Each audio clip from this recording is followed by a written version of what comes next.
Aujourd'hui, à Histoire de Sorel, nous nous déplaçons à Saint-Ours pour l'histoire de Saint-Ours. Nous rencontrons deux passionnés de leur milieu de vie. Premièrement, Luc Bertrand, qui nous trace un portrait historique de la ville de Saint-Ours. En deuxième partie, nous rencontrons son premier citoyen, le maire Sylvain Dupuis, qui nous parlera notamment de la qualité de vie à Saint-Ours. Au retour, Luc Bertrand.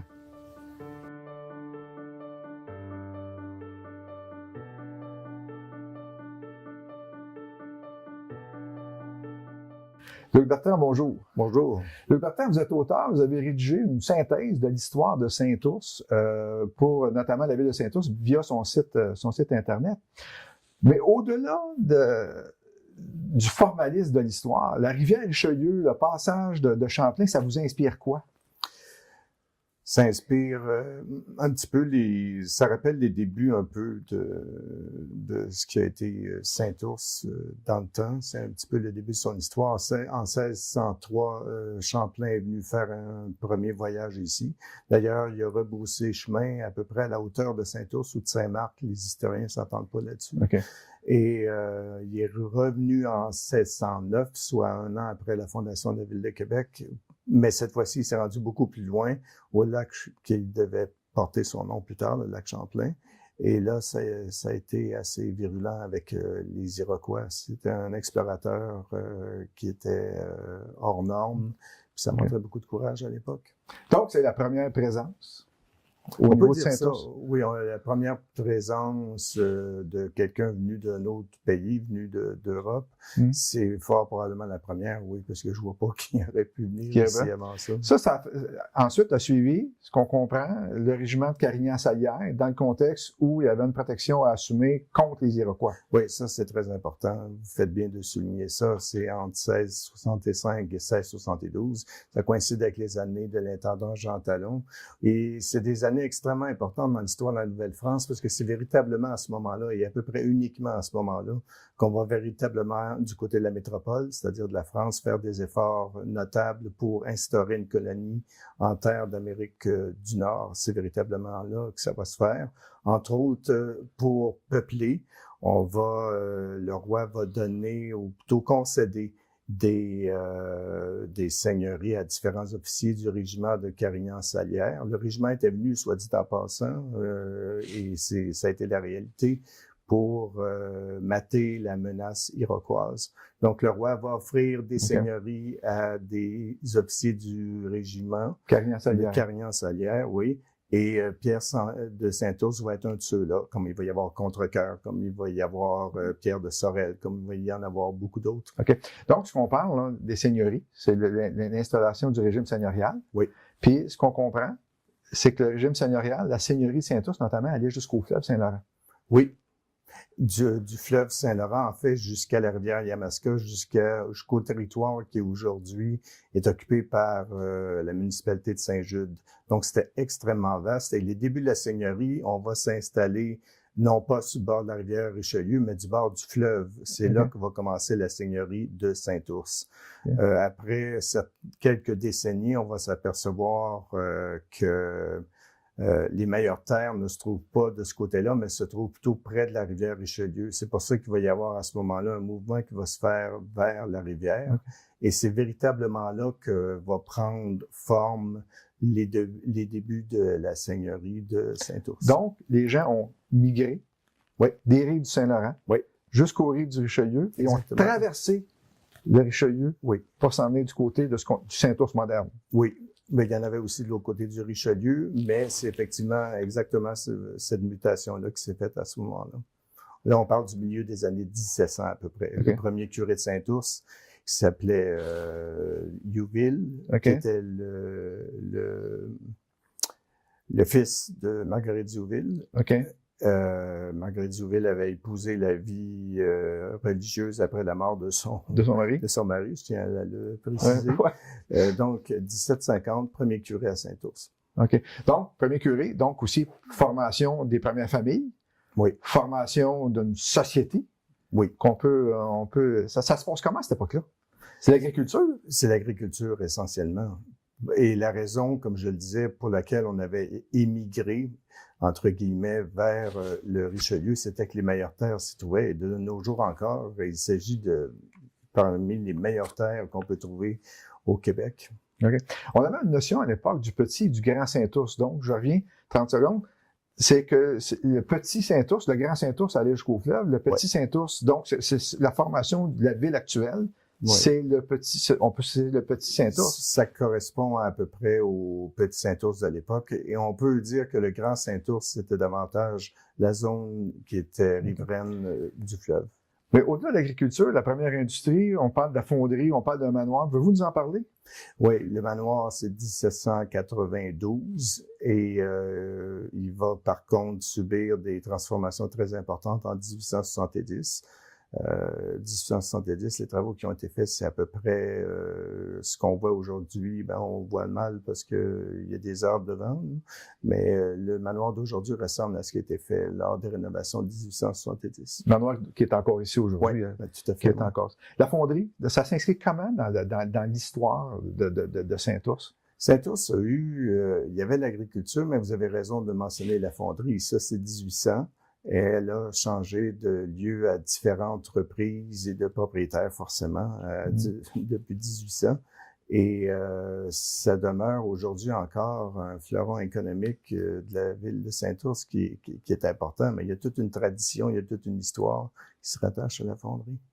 Donc, elle a changé de place pour aller jusqu'au... Elle a été notamment au village à un moment donné, puis ça a été redéménagé en campagne.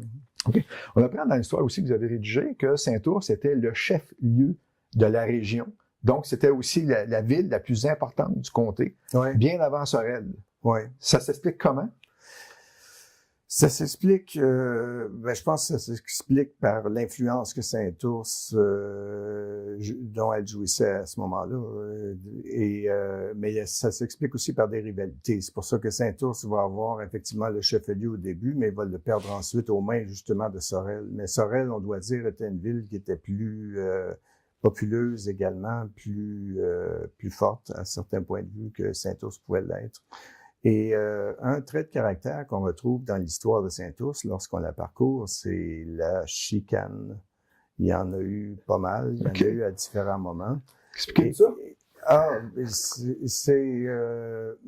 Il y a toujours eu des rivalités, il y a toujours eu un esprit un peu chicanier, je m'excuse auprès de mes concitoyens, mais c'est vrai.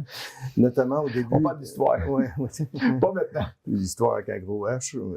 Au début du 20e siècle, il y a eu un grand débat sur l'utilisation des boissons alcoolisées. Oui, à l'époque, le gouvernement avait donné aux municipalités le droit d'adopter ses propres règles en matière de consommation de boissons alcoolisées. Et à Saint-Ours, c'était un gros débat. La ville était vraiment divisée en deux. Puis c'était assez féroce. Ça ressemblait peut-être un peu aux États-Unis de nos jours. De nos jours. Oui. Okay. Parce que ce qu'on dit dans l'histoire, c'est que ce qu'on appelle les lacordaires, qui est une notion qui a disparu aujourd'hui. On avait des lacordaires ici, qui étaient des gens, vous me corrigerez, anti-boisson. Tout à fait. Le premier cercle lacordaire, excusez, au Canada, a été installé à Saint-Ours. Okay. C'est pas pour rien. Donc, c'était une lutte assez. Est-ce que c'était une réaction, par exemple, à la ville de Sorel, qu'on a appelé tire-bouchon à un certain moment donné, qui perdure encore aujourd'hui? Est-ce qu'il y a des liens à faire, à votre avis? Difficile à dire. Peut-être que oui. Je parlais de rivalité tout à l'heure. Je parlais du tempérament des gens de Saint-Ours. À cette époque-là, du moins, rivalité avec les villes avoisinantes, rivalité entre les familles, rivalité entre les individus. Et ça s'est manifesté de différentes façons sur la vie publique. Okay. On lit qu'en 1857, la ville de Saint-Ours perd son titre de chef-lieu. Ouais. Est-ce qu'il y a une cause précise ou est-ce qu'il y a un événement historique majeur ou c'est dans la continuité des choses? Je pense que c'est dans la continuité des choses, mais comme je le disais, il y avait sûrement à l'époque une forme de rivalité entre Sorel et Saint-Ours qui a probablement disparu de nos jours, hein. Mais à cette époque-là, ça pouvait se manifester de cette façon-là. Chacun tirait le bout de sa couverte et probablement que les gens de Sorel ont tiré plus fort cette fois-là. OK. Donc, puis on arrive, si vous voulez, on arrive au 18e siècle. Qu'est-ce qui a caractérisé l'évolution de Saint-Ours au cours des, disons, 50, 60, 70 dernières années? Au 21e siècle, au 20e siècle? Au cours des 70 dernières années, vous dites, l'évolution a été essentiellement la même qu'on a retrouvée à la grandeur du Québec. Si vous parlez de la période moderne, Saint-Ours n'était pas dans une bulle. Je pense que sa gloire passée a fait en sorte que ne l'a pas mis à l'abri, disons, de l'évolution de la société. Sur le plan simplement de l'agriculture, qui a toujours été l'activité économique première, maintenant on a des méga-fermes qui accaparent une part importante du marché économique, du marché agricole. À l'époque où moi, par exemple, j'allais à l'école, aussi récemment que dans les années 60, il y avait beaucoup de familles, de fermes familiales. Une famille vivait sur sa ferme, ainsi de suite. De l'autre côté, c'est une situation de quasi-monopole. Et Saint-Ours a été affecté par ça. Tout comme Saint-Ours a été affecté par ce qui s'est passé sur le plan économique à Sorel au cours des dernières décennies. C'est sûr que Sorel a vécu des difficultés. Beaucoup d'industries ont fermé. À l'époque, beaucoup d'agriculteurs de Sorel, de Saint-Ours plutôt, exploitaient leurs fermes et avaient comme un emploi à temps plein, par exemple dans une des usines Marine Industrie ou une autre qui a fermé. Donc, il y avait ces deux pôles d'activité économique-là dans la famille. Par la suite, ça a disparu. Donc, les rapports sociaux aussi, ça a un impact sur les relations entre les gens. La situation est plus la même, les difficultés économiques sont plus grandes. Les jeunes décident de quitter la région. Saint-Ours n'a pas été à l'abri de cette évolution-là. OK, donc Saint-Ours, si vous voulez, s'inscrit maintenant dans ce qu'on peut rappeler le continuum du Québec moderne. Oui, tout à fait, exactement. Et puis, par contre, il y a une fierté, il y a une fierté qui est quand même perceptible à Saint-Ours, puis qui va se manifester dans des occasions très particulières. Alors, on arrive au terme de ce segment de l'entrevue. Est-ce que vous diriez que Saint-Ours, maintenant, on comprend qu'il y a des fermes, on comprend qu'il y a la fonderie, mais la qualité de vie, est-ce que c'est une de ses grandes caractéristiques? Je crois que Saint-Ours, c'est un lieu où il fait bon vivre. Je pense que ce qui veut pas dire qu'il n'y a pas des améliorations à faire. C'est pas une ville qui est parfaite, loin de là. Il y a des choses qui pourraient être améliorées. Mais je pense que la qualité de vie, essentiellement, est bonne. Moi, personnellement, j'ai été élevé à Saint-Ours. On a déménagé. Je suis revenu m'installer à Saint-Ours 29 ans plus tard. Puis pourtant, je faisais la navette en travaillant à Ottawa parce que je suis fonctionnaire. Saint-Ours, j'ai des attaches à Saint-Ours, mais objectivement, sur le plan de la qualité de vie, Saint-Ours est un endroit où c'est intéressant d'habiter, ne serait-ce que par son histoire. Okay. Luc Bertrand, je vous remercie. Merci beaucoup.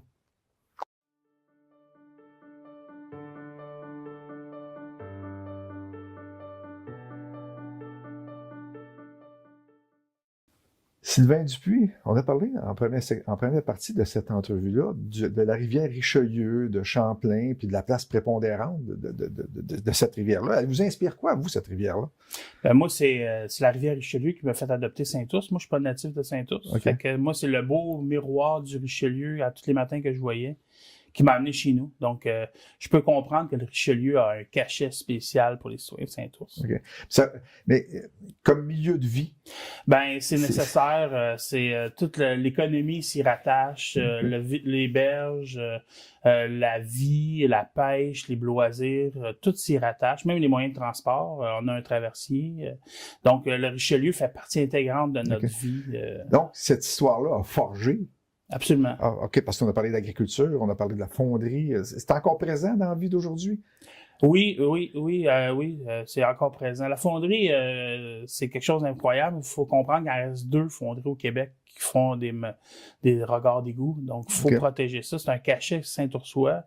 Il y a l'agriculture qui est quand même importante. On a des grandes fermes, c'est clair, mais en même temps, on est vraiment celui qui fournit le Québec là, au niveau du lait, entre autres. On fournit les Trichel des Fous de façon vraiment prépondérante. Un bon débit, je vous dirais. Là. Oui, c'est clair. Ben, écoutez, juste la ferme Beauchemin, je pense que fournit un pourcentage important du lait à la Trichel des Fous. Donc, tu sais, les liens économiques là, sont là. Okay. Vous dites quoi, vous, à quelqu'un qui cherche une localisation? Vous leur dites quoi? Ça arrive souvent. Je reçois beaucoup de téléphones de citoyens qui sont tentés par la vie de Saint-Ours. Saint-Ours attire beaucoup depuis quelques années. C'est un milieu de vie. C'est agréable. C'est très friendly user. Les gens sont très chaleureux ici. Tu sais, je veux dire, faire des amis ici, c'est facile. C'est un milieu de vie vraiment dynamique. On a des organisations, des organismes là, qui font dans le monde culturel qui font des affaires incroyables.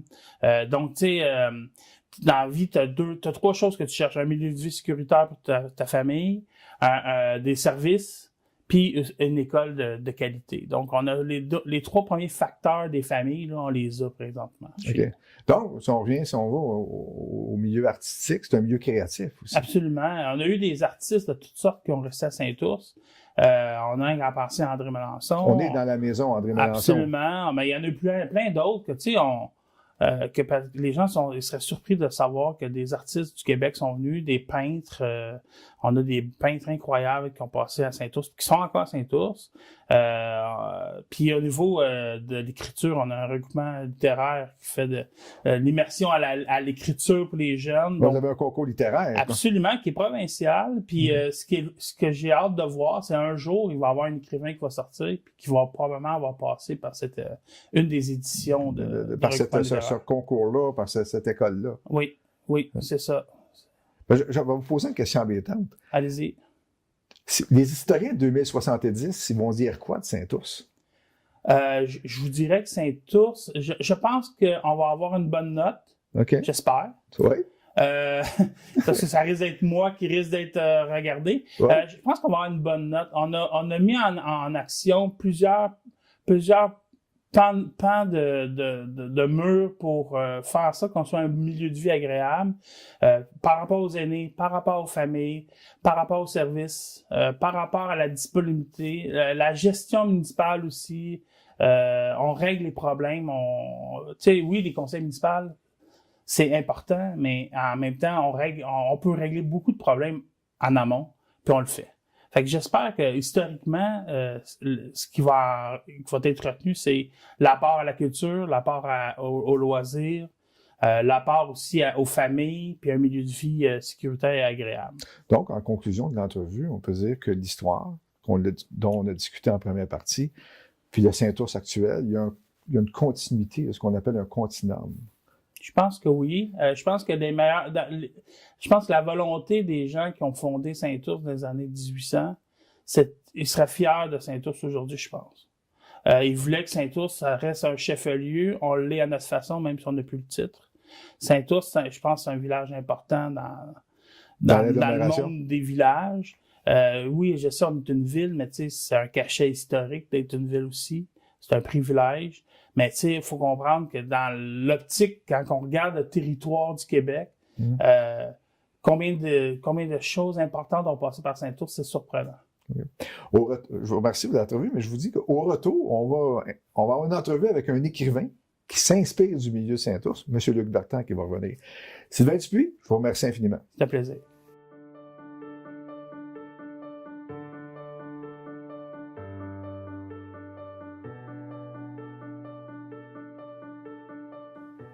Luc Bertrand, on a parlé en première partie de cette entrevue-là d'histoire. On a parlé aussi avec M. le maire Dupuis de milieu de vie, de processus créatif. Vous, avec le dernier assaut, vous êtes un exemple qui conjugue l'ensemble de ces 3 phénomènes. Pouvez-vous nous en parler? Dans quelle façon, de quelle manière le milieu de vie a contribué, si vous voulez, à la rédaction d'un volume? Ça, ben, c'est pas mon premier livre. Par exemple, c'est mon 22e, donc j'en ai écrit à plusieurs endroits. Mais Saint-Ours, c'est un endroit où c'est calme, où la nature est belle, qui est imprégné d'histoire. Donc, peut-être qu'inconsciemment, ça joue un rôle lorsqu'on décide d'écrire l'histoire d'un héros de la Première Guerre mondiale comme Jean Briand. Et je pense aussi qu'on peut élargir un peu le concept en matière de créativité sur le plan culturel et artistique.